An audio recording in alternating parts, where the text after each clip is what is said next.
everybody. This is the P.I.G podcast where we talk about all things investment as Platinum Investment Group. I'm here with Brian Hogben and myself, Tobias Smulders, and we're your one and only invest resource. There we go. Right on, brother. Yes, I'm coming to you live from quarantine. Coming to you live from quarantine with the Corona beard and the Corona hair. There we go. I love it. It's good. Yeah. New situations call for new adaptations, and that's there what we go. doing. Yeah, it's been cool. It's been different. I think it's just adjusting to the options and what you have at hand and what you can do. But it's been nice to see how differently things can be done too. It'll be interesting to see how things progress moving forward once this is over. Especially if it's short term or long term. You know, like the Buffini network, I was listening to their podcast, and he said normally like they have about 10% of people work from home, but they have gone to over 90% of people were working from home. They're in California, so they probably have no one in the office anymore now, everyone working from home. But he said that he goes, I expect that I'm going to get a lot of the calls like, hey, remember when I couldn't come in and I worked from home? I want to do that again now. Like it's interesting. Well, and you know what's cool? Like I've even realized that with our office now. Like I'm grateful I didn't buy a bigger office building. You know, well, seriously though, because I think I can end up doing like I think the workplace is going to be more so of a social place where it's kind of like people will want to come in to see everybody. But not every day. You know what I mean? So I might have like I think we'll legitimately change to maybe work from home, different people 2-3 days a week. Yeah. And then come to the office 2-3 days, and then I'll probably end up doing like a co-motion kind of thing on my main floor and basement, rent out the office space, and then use the office for this like sort of divvy it up. So it's like, yeah, you can work from home. Yeah. Like, clearly everybody is 100% in our office working from home fine and liking it. Yeah. Well, you know, I think people miss the social. You know what I mean? But like they're you could always even adjust your space, like if you do that, to have larger, you know, open space, like training space, sort of like that, and less like privated offices. And you know, you got a couple similar like closing rooms like you have, and then that more open space would be cool. And then even if you're not utilizing it all, we're always about investment here. You know, you could get that other part generating more income for the business too, right? So it'll be interesting to see like how business office space and how real estate translates into this, because everybody was sort of a week ago very doom and gloom about the real estate market. They're like, oh, the stock market is crashing, now real estate's going to crash. But stock market came back almost 15% the other day. So, I know. And so it's funny because I think it's two things. One, the stock market goes down, which is sad. A lot of people, you know, end up with less money if they sold stuff, but if they just retained it, they didn't lose anything. Like my favorite quote is, you know, I've never lost money in real estate because I never sold anything. Yeah. Like you never lose if you don't sell it. Totally. Yeah, it's awesome. You know, it's just basically numbers on a screen if you don't sell it. But I think that at the same time, there was opportunity for a lot of savvy people to jump in when it was down and then gain wealth too. And then I think also that when the stock market is weaker, I think that often fortifies real estate, because from an investor standpoint, I think that a lot of people don't cross that. I think a lot of people do, but a lot of people don't. They either like real estate, like me, I'm very heavy into real estate. I invest mostly only into real estate, where there's people that are stock oriented and they'll only invest in stocks. But when you take a huge hit on your investment, that makes you rethink and maybe retool and say, maybe I'll take a lot of this money and switch avenues and do real estate, because a lot of people know that it's good investment and pretty stable. Bricks and mortar is strong traditionally. Like there's very few times that we have real heavy dips in real estate throughout the history.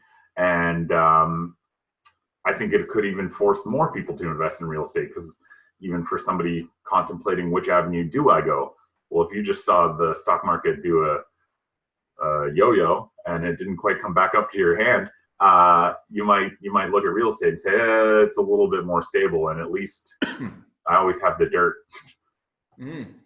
So I don't think that it's gonna have a significant impact on real estate. I think everything's a little bit slow right now, and when that happens, we often end up with pent up demand too. Buyers willing to buy and sellers willing to sell, and then they can't, and then all of a sudden, boom, everything like releases and everybody just goes gangbusters. And we saw it when they had shortages on financing, or when the market was just like slower and sellers weren't willing to put their houses on the market, but the buyers still wanted to buy because we have such great rates and stuff. And just home ownership in general is sought after goal. The sellers were bringing their product to the market. It built up this pent up demand when sellers finally felt comfortable to start really releasing stuff in the market. I would say like this winter is a pretty good example. Like January, February, before all of this, was very, very busy. The market was exponentially growing, and they had cited like 6 and 7% growth for the year. I think we did that in the first 2 months. Like, it was insane. Well, and you know what? That's going to happen too when this passes, right? So we're going to have a little bit of a lull, but then it's going to be like a slingshot. I think so. I think you're going to see your spring market in the summer, right? Yeah. You'll be able to chill out by the pool. Unfortunately, you know what? You're going to be out selling houses. Yeah, I know. We said it. We joked. I wish it was nice weather, like really nice weather, and the pool was open. I hang out at my house for a week with. I know. Well, I'm grateful it's getting there, because it's like that excitement of spring coming. Yes. So you're kind of like, like today's going to be 12 degrees or 10, and it's like, woo, So and at least it's been really nice and sunny. Like, that's always good for the soul to just look out the window and see that it's nice looking. No, I totally agree. And even we you get bundled up and go out and, for us, walk the dogs around the neighborhood. We're lucky we live in such a nice neighborhood to walk around in. So good times. Sweet, man.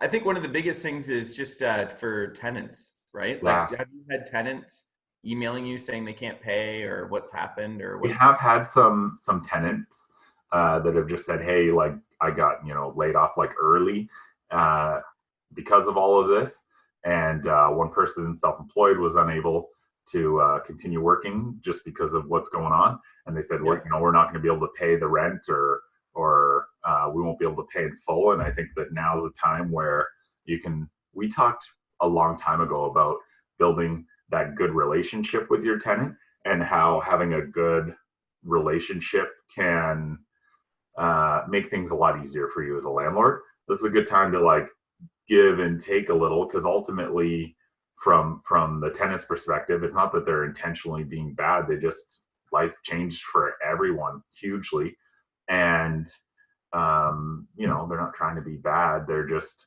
unfortunate times. So if you can work with them and sort of help them help you, do the best that they can, that's probably going to go a long way in the future when this is all over and it comes to some other scenario. They'll remember that gratitude. I totally agree. Yeah. Like I've actually had a couple of tenants reach out and tell me they're going to be fine to pay. Oh, good. And I'm just like, that's nice for them too. It's so thoughtful, because like honestly, I think some landlords think all tenants are bad or this or that, but the reality is, like, they're people going through things, and they understand that we're people too. When you have a relationship, it's good, right? So and I think it's just, you get more bees with honey than vinegar. So totally making sure that, I have one tenant right now, he's been affected, and we're just communicating back and forth and say, hey, what do you want? What works for you? Yeah. Can you pay anything? Do you know what I mean? Like, why don't we work out a payment plan now? Why don't we start something now? Yeah. Like, it's going to come due at some point, and if you can afford a couple $100 now, it's better than nothing. Right? Yeah, exactly. And even going as far as to helping them fill out the forms, or sending them, because the EI forms have been processed really, really quick too. Yep. And like that emergency assistance where you get what, it's $450 a week. I think they have, if you've been affected, it's $900 every 2 weeks. Yeah. So that's pretty good. Well, it's better than nothing, right? But every little bit helps at this point, right? Like, Mm-hmm. and I think we've got some links for that too. To the Canada website we can put in the description and stuff. Yeah. Yeah. And then for the tenants, like I initially was really concerned. I'm like, oh no, everyone's getting laid off. But I've got a lot of tenants that are frontline workers and essential services. So they're still working and keeping busy, and shout out to them for helping everybody in this time and keeping the world going. And people like everyone's safe. Frontline workers, man. That's like, it's so weird now too. Like I had to go to I had to go to the bank for something, and it's just like, it's eerie. Even when you go to the grocery store, it's just a different world, And I try to like, Wendy always kind of like busts my balls a bit, but I'm trying to make it like, not try to make a joke, but try to show that like we can still talk to each other. Like you can say hi to people. Like, but it's weird how people don't even want to, like, you don't even want to like look at somebody for fear that they'll start talking to you and come too close. Yeah. Or like you're gonna turn into a zombie or something. It's like you can still look at people and talk to people and make a joke and kind of like, just trying to overcome that fear that everybody has right now. So yeah, for sure. What else for tenants, for support or the average person? Yeah, well, I think most places have been pretty good. Like most lenders have been pretty good for just on the landlord side for deferrals and stuff like that. Yeah. I know some lenders have been good for deferring. One of them was just like, I'll wait and see who pays, right? Like the lender basically saying like, listen, like if people don't pay, we'll help you out, but don't ask for help until they haven't paid. Yes. That makes sense? Yep. Like, and that's not a bad way to run it. What's that? That's not a bad way to run it. Yeah, well, it's kind of like, listen, like you shouldn't be an investment property if you're living paycheck to paycheck. No, or you're doing something wrong with your investment property if you haven't built up any reserve. Yeah, if you don't have any reserve and something like this happens, it's a good reminder to say, hey, what are you doing with your money? Right? Because like if you can't afford one payment, like you're really, really leveraged, right? I know we don't want that to happen, but it's like, hey, if they don't pay, you'll be okay, because the first week of April, you can say, okay, listen, I didn't get a payment. Please defer my payment for May and June. Yeah. Right. Yeah. And then you can prove it. I know some lenders are asking for proof right now. Some lenders aren't asking for proof. So you can do that. And I think even for tenants, asking them for the paperwork is a good idea too. Oh, yeah. Well, like you can even sort of say like, listen, hey, show me how you've been affected and I can maybe help you fill out your paperwork. Yeah. Yeah, right? For sure. Because then you're kind of like, you're working, you're helping them, but then you're making sure that someone, because you're weeding out the people that aren't affected too. Because unfortunately, there's always people that are going to try and take advantage of the situation. Yeah. Right. But I think that's probably a very, very small portion of people right now. I think it's kind of interesting because if anything, I think you can really see a lot of humanity with everybody right now. Yeah. And yeah, for me too, I got initially really concerned that we're going to have, oh my God, no tenants paying rent and we're going to be in trouble because we're not so highly leveraged that we can't do 1 month, but we have a little bit going on. I have people at my door. Hi. Dropping stuff off. So we were just talking about humanity. I just got a personalized card dropped off. A personalized card? Yeah. Shout out to Alex Coombs, our friend and photographer. She's delivered a card here. That's awesome.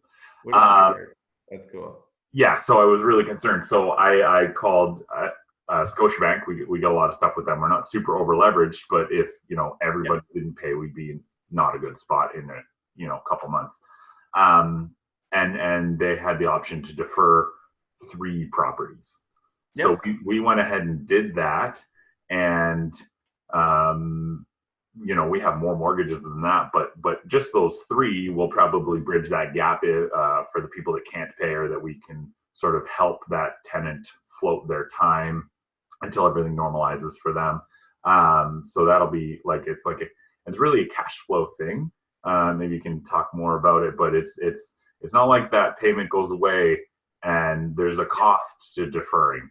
It's not a payment holiday, Yeah. like it's payment deferral, right? It's not like you want a free mortgage payment. It's coming. Uh-huh. It's still there. You still got to pay interest on it, right? Yeah. So, Yeah. what did CIBC say, or the RBC? Just out of curiosity, was it as simple with those banks as it was with? CIBC had told me that I got to call in, and that the call times were quite long, and my mortgages. Yeah, it was quite long. They said it was a really long wait time because they're just fielding so many calls. Right. My mortgage isn't till the 7th at that property, so I was waiting. I haven't called in to them yet. And at Royal, I just emailed them, my advisor, and they did it. I don't have, but it was very easy. They, the necessary questions. Have you been materially affected on your income? You would know them better. Your income material affected. Yeah, has your employment status been changed? Employment status changed. Yeah, and has your income been materially affected? And then if you answer yes to those questions, they're dealing your with primary residence. The principal residence, right? Yeah. Just your primary right now. Yeah. They didn't ask for any proof then? No. They didn't ask for proof, which was good. Because at this point in time, we haven't not been paid by the tenants. It was almost like preemptive that I was concerned about it. I think that's, it's interesting because that's one of the reasons we're seeing rates go up right now. Yes. Because rates are going up because of liquidity. So even though you're seeing the Bank of Canada and everybody dropping interest rates right now, they're actually, banks have to become more profitable because they're really deferring a ton of money right now that they still have to pay for. Yes. Right. It's kind of like, and I use the example, like if you lent me $100,000, right, and I was paying you $1,000 a month, if you borrowed that off your line of credit for 300, yes, and you deferred my payment for 1,000, you still have to pay the 300. Yes. And that's kind of how banks work off of leverage. They still have to pay everybody's GICs or savings or bank accounts. So even though they're deferring stuff, that's a huge liquidity problem for a bank. Yes. Yes. Right? So for them to make their stuff more appealing and more profitable, not that we're all going to sing, the blues for the banks, but the reality is like they need to keep pumping money out into the market in order to keep the economy moving forward because we need to have money. So if everybody gets a deferral right now, it's going to cause more of that liquidity. So it's kind of good where, take your time and don't do every property, do a few properties for investors and things like that to sort of wait and see. So yeah, for sure. And I think from like investment standpoint, I don't think you have the ability to defer everything even if you wanted to. True. And I checked with them while I was doing it too, because your interest still accrues, and then you're getting interest on interest, like compounding over the period of your mortgage. So there's a cost to it for sure. And get a little loud in there. Sorry. Yeah. Oh, no problem. And the issue arises then you have a larger payment after your deferral. They gave me a scenario, but it basically bumped the payment up, just over 10%. For the period of the mortgage, which it's substantial.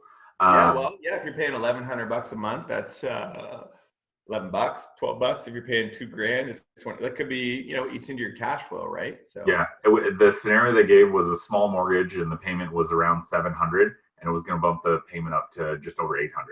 Wow. Yeah. Sorry. Yeah. So if you double that to like if it's $1,400, all of a sudden you're paying $1,600. Yeah, you're paying over $40 more. Yeah. So it's definitely like a short-term cash flow fix if you need that, and you have opportunity still to pay. What's that? So it can be deferred, but if you don't have any issues with your tenants and stuff, you can still make that as a prepayment. So say your mortgage payment is $1,500 and you've deferred it, but then your tenant pays, you don't need that deferral. You can still make your payment. Yeah. Yeah. Yep. True. Yep. And I think it's good to, like, for those with multiple properties, you can use that money or keep that money and allocate it to different properties, right? Yes. So you've got, like, I know for me, having 2 or 3 deferred, and then I end up having 3 or 4 that aren't, you can allocate that money where it needs to for that time frame, right? Totally. So, and I think the idea too is that even if your payment goes up, based on the idea that you deferred it because you weren't getting rent, theoretically you're getting more rent when the deferral comes up anyways, right? Because now Yes. that person who couldn't pay you should be on a payment plan paying you Yeah. $100 or $200 more than what they would have.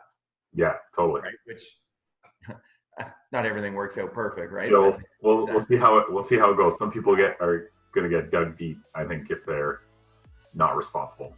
Yeah. Yeah. Guys, I hope you learned lots from this. And listen, we're going to continue to do this, and any information that we get, we will pass along on to as well. And if you have any questions, concerns, please forward them on to myself or my beautiful co-star there, Tobias. And we're happy to answer any questions. And as more information comes about, we'll share it with you. Okay? Beautiful. Make it a Make today a fabulous day.